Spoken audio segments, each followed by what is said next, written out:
Characteristics and problems of developing economies. इस topic पे हम अपनी प्रोग्रेस चेक कर लेते हैं। इकोनॉमिक्स सेक्शन जो आपके सिलेबस में गिवन है उसकी प्रोग्रेस हम चेक कर रहे हैं। प्रोग्रेस चेक कर रहे हैं कि हम कितने वेल वर्सड है और कितनी कंसेप्चुअल क्लैरिटी हमारी बेहतर हो चुकी है और कितने क्वेश्चंस हम कर पा रहे हैं अगर हम सेक्शनल मार्क्स दे रहे हैं तो। ठीक है, और कोशिश कर रहे हैं हम कि नए पैटर्न पे हम क्वेश्चन सॉल्व करने की कोशिश करें। नंबर 1 क्वेश्चन देख लेते हैं on this particular topic, characteristics and problems of developing economy. The number first is, dear students, low per capita income is a common characteristic of developing economies. Dear students, per capita income is income, जब हम income calculate करते हैं, major करते हैं पर head. The formula for per capita income is national income divided by total population.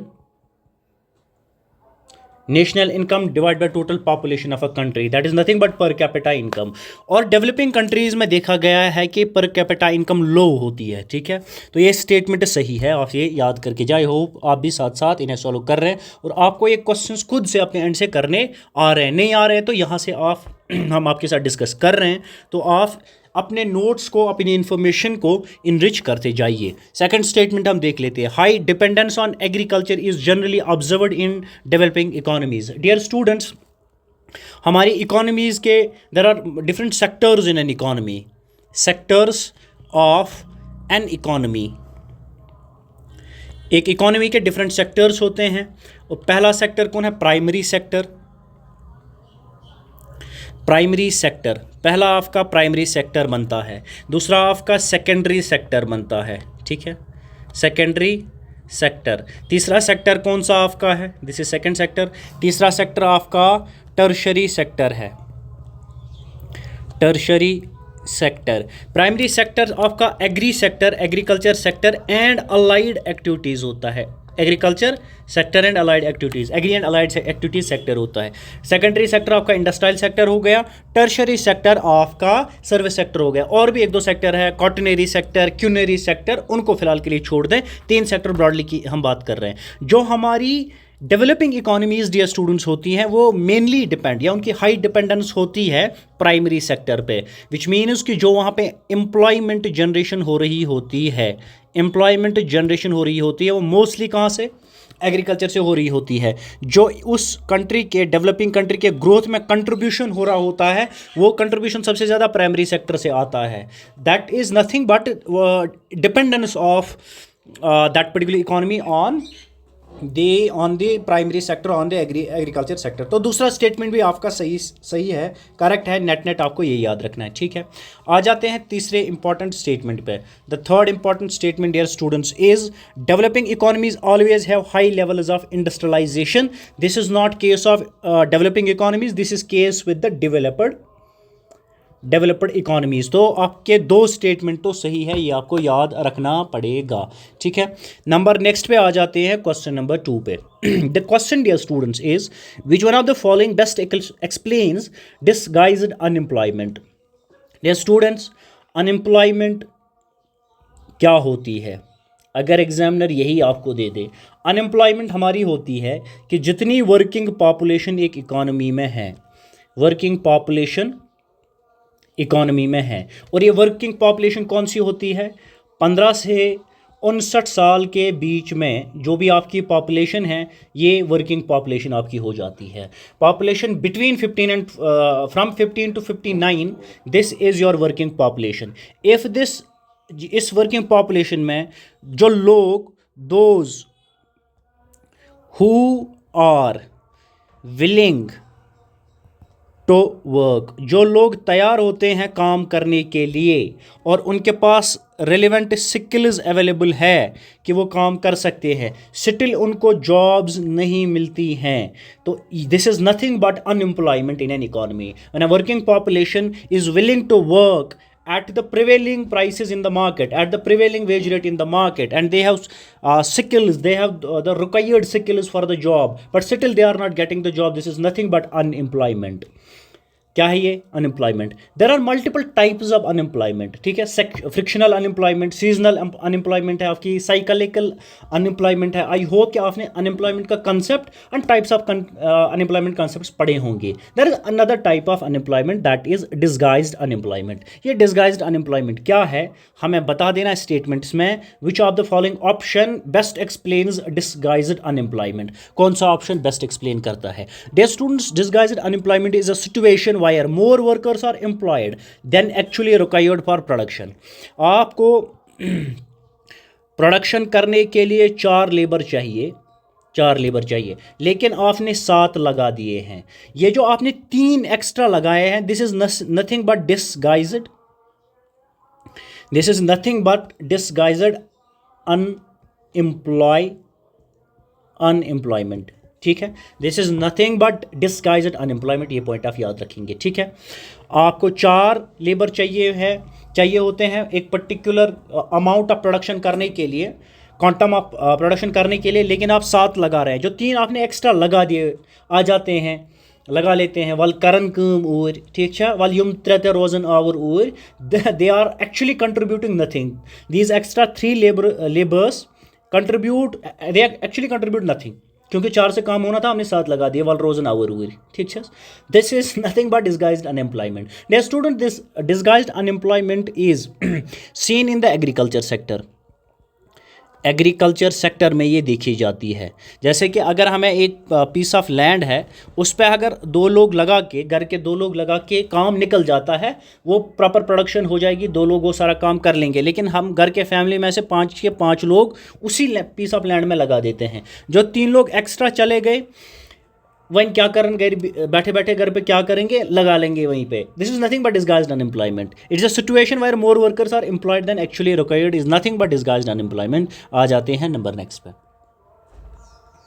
Question number 3, consider the following statements regarding poverty in developing economies. Poverty के बारे में कुछ स्टेटमेंट्स हैं, हमें बता देना है कि कौन सा स्टेटमेंट सही है. ठीक है, तो पहला स्टेटमेंट, पॉवर्टी में result from low productivity and unemployment. गुर्बत एक इकोनॉमी में, डेवलपिंग इकोनॉमी इसलिए होती है क्योंकि वहाँ की जो प्रोडक्टिविटी है वो कम होती है, बेरोज़गारी ज़्यादा होती है. स्टेटमेंट बढ़िया है, सही है. Second statement, rapid population growth में इंटेंसिफाई पॉवर्टी. दूसरा स्टेटमेंट भी सही है, क्योंकि अगर आपकी पॉपुलेशन, डेवलपिंग इकोनॉमीज़ में पॉपुलेशन जो ग्रोथ होती है वो ज़्यादा बढ़ गई है, ठीक है, या बढ़ जाती है, उसकी पेस ज़्यादा होती है. There are multiple reasons. Ignorance है कि किस तरह से पॉपुलेशन को कंट्रोल करें, अवेयरनेस नहीं है लोगों को फैमिली प्लानिंग के बारे में, and there are multiple other reasons. But the fact is कि पॉपुलेशन ग्रोथ डेवलपिंग इकोनॉमीज़ में ज़्यादा होती है. ठीक है, और वो पॉपुलेशन ज़्यादा होने की वजह से जो है गुर्बत भी और बढ़ जाती है, क्योंकि ग्रोथ रेट और ज़्यादा आ गई. जो रिसोर्सेस है इकोनॉमी में, रिसोर्सेस है, उन पे प्रेशर ज़्यादा बढ़ जाता है. क्या बढ़ जाता है? प्रेशर ज़्यादा बढ़ जाता है उन रिसोर्सेज पे to fulfil the needs of the people. लेकिन सारे रिसोर्सेज डेवलपिंग कंट्रीज़ में एक्सप्लॉइट नहीं हुए होते हैं, प्रोडक्टिविटी ऊपर से कम है, तो आपकी रैपिड ग्रोथ ऑफ पॉपुलेशन जो है दैट इंटेंसिफाइज पॉवर्टी. ये स्टेटमेंट भी आपका सही है. The coming to the third statement, poverty has no relation with unequal distribution. Dear students, statement तो गलत है. सही स्टेटमेंट क्या है, क्या होना चाहिए? जो इनइक्वालिटी है, इक्वालिटी इन एन इकोनॉमी है. और जब हम इनइक्वालिटी की बात कर रहे हैं इकोनॉमिक्स को पढ़ते हुए, तो हम फर्स्ट इंस्टेंस पे इकोनॉमिक इनइक्वालिटी की बात कर रहे होते हैं. Inequality is closely linked, it is closely dear students linked with poverty. गुर्बत के साथ तो इनइक्वालिटी क्लोजली रिलेटेड है. ये पॉइंट आपने याद रखना है. ठीक है, आपके 2 स्टेटमेंट सही है, आंसर आपका ये बनता है. तो आगे चलते चलें, देखेंगे नंबर 4 क्या बोल रहा है. Question number 4 is which one of the following is most likely to hinder development in developing countries. नीचे ऑप्शन है ABCD. ठीक है, ABCD ऑप्शन है. इनमें से हमने बता देना है कि कौन सा ऐसा एक ऑप्शन है जो मोस्ट लाइकली एक हिंड्रेंस है in the development process in developing economies. ठीक है, that particular dear students, inadequate infrastructure, is considered most likely is considered the hindrance in the economic development in developing countries, क्योंकि adequate infrastructure नहीं होता है, आपके पास डंग के roads नहीं होते हैं, ठीक है, आपके पास डंग की फैक्ट्रीज़ नहीं होती है, ठीक है, आपके पास इंडस्ट्रियल बेस उतना बेहतर नहीं होता है। हम बात कर रहे हैं डेवलपिंग इकोनॉमीज़ की। इंफ्रास्ट्रक्चर उतना बेहतर नहीं होता है जो ग्रोथ में इम्पिटस दे दे, ग्रोथ प्रोग्रेस को, ग्रोथ का जो प्रोसेस है उसको और ज़्यादा आगे बढ़ाए। उसमें जो एक कमज़ोरी रहती है वो इंफ्रास्ट्रक्चर एडुकेट नहीं होता इन डेवलपिंग कंट्रीज़ में, हाई कैपिटल फॉर्मेशन नहीं होती है, टेक्नोलॉजिकल एडवांसमेंट यहाँ नहीं होती है, इंप्रूवमेंट इन ह्यूमन कैपिटल भी नहीं होती है डेवलपिंग कंट्रीज़ में। और कौन सी चीज़ हिंडर करती है? इन एडुकेट इंफ्रास्ट्रक्चर, ठीक है। आ जाते हैं नंबर नेक्स्ट है क्वेश्चन नंबर 5 पे। The question number 5 is consider the following statements regarding population growth in developing countries. Population growth और developing countries में क्या रिलेशनशिप रहता है? कुछ स्टेटमेंट्स दिए हैं, हमें बताना है कि कौन कौन सा स्टेटमेंट सही, कौन कौन सा गलत है। Dear students, rapid population growth में पुट प्रेशर ऑन रिसोर्सेज, अभी मैं आपको बता रहा था, and there is a rapid increase in population growth that may pose or put pressure on the resources in the developing economies. The statement is correct. Second statement, high dependence ratio may reduce saving and investment capacities. Dependence ratio बढ़ जाता है dear students, जो dependence ratio है वो developing countries में increase हो जाता है। उससे क्या होता है? सेविंग्स एंड इन्वेस्टमेंट कम हो जाती है। ये डिपेंडेंस रेशो क्या होता है डियर स्टूडेंट्स? एक फैमिली में 5 बंदे हैं, देयर इज़ अ फैमिली, उसमें 5 बंदे हैं, 5 में कमाने वाला एक ही है, तो उस पर डिपेंडेंस 4 हुए। अगर ये डिपेंडेंस और बढ़ते गए, अगर ये फैमिली मेम्बर 4 पे खर्च करके और ख़ुद पे खर्च करके कुछ बचाता है, कुछ उसके पास सेविंग बचती है, तो वो सेव कर लेता है, सेव करेगा, ये सेविंग चैनलाइज होती है इन्वेस्टमेंट में, ठीक है। तो अगर डिपेंडेंस रेशो बढ़ गया, इस एक फैमिली मेम्बर पे 5 की बजाय 6 फैमिली मेम्बर्स बढ़ गए, तो अब छठे पे भी खर्च करना है, तो बचा कुछ अब छठे पे खर्च हो जाता है, उसके खाने पीने पे, हेल्थ पे, एजुकेशन पे वहाँ खर्च करना पड़ता है। सेविंग के लिए कुछ नहीं बचता तो सेविंग डिक्रीज़ हो जाएगी, सेविंग के लिए कुछ नहीं बचा, सेविंग डिक्रीज़ हो गई तो इन्वेस्टमेंट ऑटोमेटिकली डिक्रीज़ हो जाती है। Population growth always lead to proportional increase in employment opportunities, ये स्टेटमेंट तो पूरा का पूरा गलत है, उल्टा इस स्टेटमेंट का करेक्ट है, ठीक है। Coming to the question number 6, which one of the following best explains vicious circle of poverty? Vicious circle of poverty क्या होता है dear students? It is nothing. पहले तो नथिंग जहन में लाए, कुछ नहीं है, बड़ा हवा नहीं है। It is continuous cycle where low income leads to low saving, low investment and low productivity. मैं इस साइकिल आपको बना के देता हूँ, विशियस सर्कल ऑफ पोवर्टी, एक बार ही आप क्लियर करके चले जाएंगे यहाँ से। एक बंदा गरीब है, ठीक है, गरीब है। गरीब का क्या मतलब कि इसकी इनकम जो है, ये वाई से डिनोट करेंगे हम, ये कम है।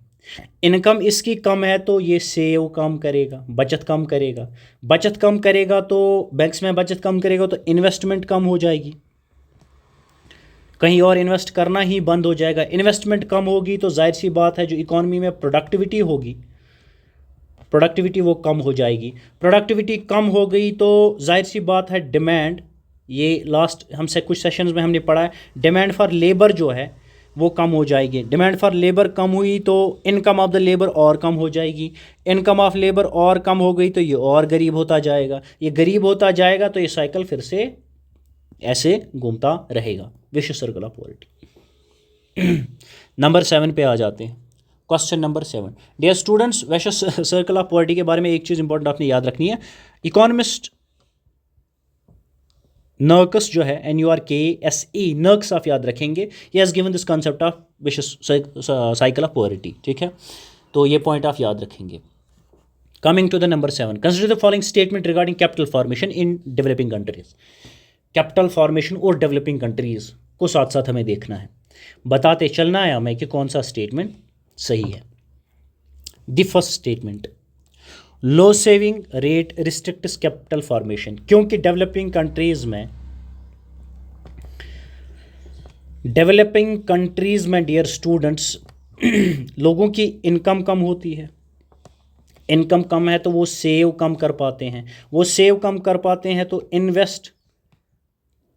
इनकम कम होती है तो सेव कम कर पाते हैं, सेव कम कर पाते हैं तो इन्वेस्टमेंट कम हो जाती है, इन्वेस्टमेंट कम हो जाती है तो कैपिटल फॉर्मेशन नहीं होती है या कम होती है। ये पॉइंट आप, ये साइकिल आप याद रखेंगे यहाँ से यहाँ तक। पहला स्टेटमेंट तो बढ़िया ट्रू है, सही है, इसमें कोई हम डिबेट तो छेड़ेंगे नहीं अब। दूसरा statement, capital formation contributes to productive capacity of the economy, ये स्टेटमेंट सही है। रिगार्डिंग कैपिटल फॉर्मेशन क्या करता है, it contributes to the productive capacity of the economy, ठीक है। तीसरा statement, developing economy generally face no shortage of capital, तो गलत है, they face shortage of capital, ठीक है। अगर नो हटाएं तो स्टेटमेंट सही है, क्योंकि इसने नो लगाया तो स्टेटमेंट गलत है, ठीक है। आपका आंसर ये बनता है। नंबर 8 पे आ जाते हैं, तो question number 8 question number 8 dear students is which one of the following is most closely associated with dualism in developing countries? There is a concept called dualism, और ये dualism exist कर रहा होता है कहाँ पे, डेवलपिंग इकोनॉमीज में। This dualism concept आपको ऑपरेट करते हुए मिलेगा, एग्जिस्ट करते हुए मिलेगा कहाँ पे, डेवलपिंग कंट्रीज में। And what is this dualism को, वो क्या होता है ये dualism dear students, terminology of the subject. Please अगर आपको ये टर्मिनोलॉजी अब ना डराती हो तो मसला नहीं है इकोनॉमिक्स को समझना। जब साथ साथ एक इकोनॉमी में एडवांस्ड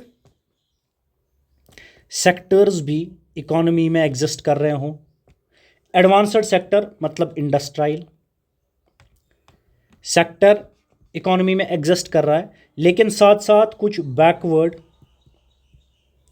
सेक्टर्स भी काम कर रहे हों इकोनॉमी में, ठीक है।